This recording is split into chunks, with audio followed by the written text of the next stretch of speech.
Hi, wonder how you've been managing during lockdown. For many of us, our gardens have never looked better, and in some cases, actually really transformed. But we're still going through stuff, aren't we? Life still continues, regardless of whether we have to stay in our house or not. And for us, just this week, we sadly had to say goodbye to our dog, which was very sad. We'd had her for many years, and she was a lovely, lovely dog. And lots of other people have been through similar and in many cases a lot worse than that. And we have to carry these things, don't we? And that can be a real challenge for us. So what can we do?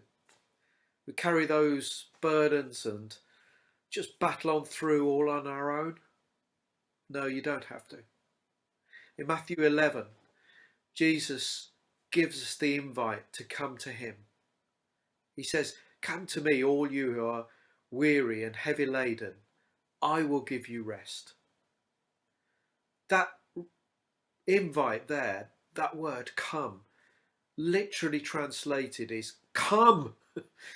It's an imploring invitation for you to go to him.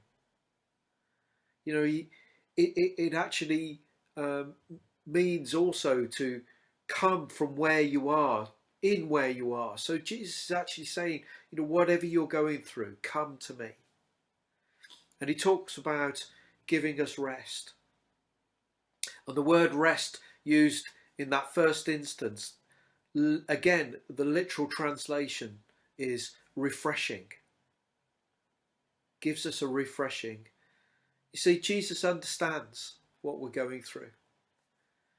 And he is able to give us a refreshing. And at the beginning of that passage in verse 25, he talks about who he is in relation to the Father and shows his authority of why he can give us this invite.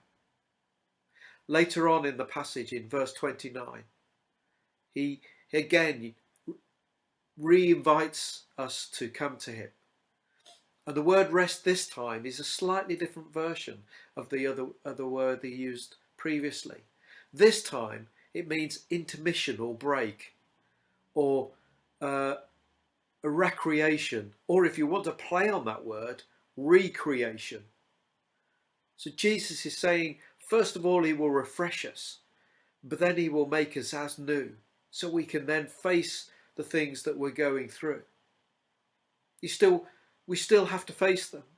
And the passage talks about us carrying a yoke, a burden, but it's one that he makes for us. And in the old days when the animals had a yoke, that yoke was literally made for those animals so they could work in the fields. Jesus knows what we can carry. And if we go to him with our burdens and our difficulties, he will give us a refreshing. He will give us a break and a recreation and a recreation within our lives. So we can then carry on. Maybe carry still going through things, but we will be able to carry them because Jesus will be with us. Be blessed and read that passage, Matthew 11 verses 25 to 30. Bless you guys.